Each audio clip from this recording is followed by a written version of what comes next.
Globally ആ അന്തരീക്ഷം ഫസ്റ്റത്തെ ടൂറാണെന്നേ ആ ഒരു എക്സൈറ്റ്മെന്റ് ക്യൂരിയോസിറ്റിക്ക് എന്റെ മൊത്തം നല്ല തെളിഞ്ഞാണ്. കഴിഞ്ഞ വർഷത്തെ ടൂർ ആരോ ഏതോ കട്ടിക്കൊണ്ടിട്ട് എന്തൊക്കെയാ കേസും പറഞ്ഞിട്ട് ഇപ്രാവശ്യം ഞങ്ങൾ നേരെ പോണത് വയനാട്ടിക്കാം. ഈ വരവ് രണ്ടുങ്ങൾ ആരും തെറ്റിയിരിക്കണ്ട. ഈ നടുവിലുള്ള രണ്ടെണ്ണം പെണ്ണാണോ മോളെ ചെക്കന്മാരോ അപ്പുറത്തും ഇപ്പുറത്തുള്ള ഇവരോ ആപ്പാരോ ബാക്കിലാ വരുന്നത് ഇവരെ അടിയനോ അല്ല.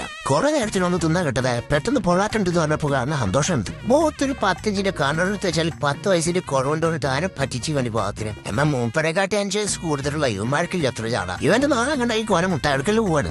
ഈ പെണ്ണാളെ മോനെ ചിരിഞ്ഞിരിച്ചെടുക്കണാണ് നമ്മളെ നിഷാദ്.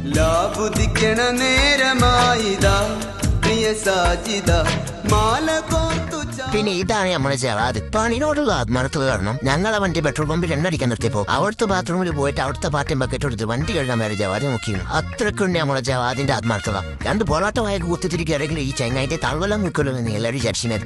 ഫ്ലാഷ് ബാക്ക് 3 സെക്കൻഡോട് മക്കളെ 60-70 ആൾ കൂടി ഫ്രണ്ടിലെടുത്ത് അടിയാൻ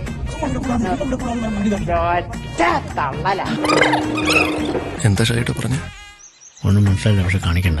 അവസാനം എടുത്ത തീരുമാനം വെള്ളത്തിലായി. ആ 2 പൊറോട്ട നഷ്ടമായി. യെസ്, നമ്മൾ ഇതും അതിജീവിക്കും.